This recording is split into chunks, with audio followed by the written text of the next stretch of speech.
I परीक्षा संपली, आजपासून शाळेला सुट्ट्या. म्हणजे आता महिनाभर उन्हात बोंबलत हिंडायला मोकळा आहे का नाही?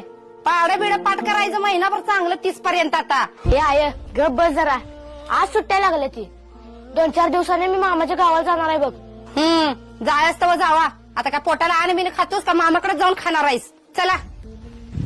ए अक्षय दादा, काय रे या? अरे तुझी जुनी पुस्तकं असतील तर दे की मला. हा देतो, पण निम्म्या किमतीनं.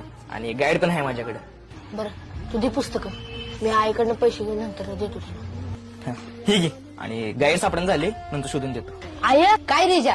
हे बघ, अक्षय दादाकडनं जुनी नवीची पुस्तकं आणल्यात मी. अक्षा नवीला होता वे बाई, त्यानं तुला दिली वे पुस्तकं त्याची? होय, निम्या किमतीनं घेऊन जा म्हणला. आज बापाकडनं पैसे घेते, अक्षाचं पैसे देऊन टाकते पुस्तकाचं.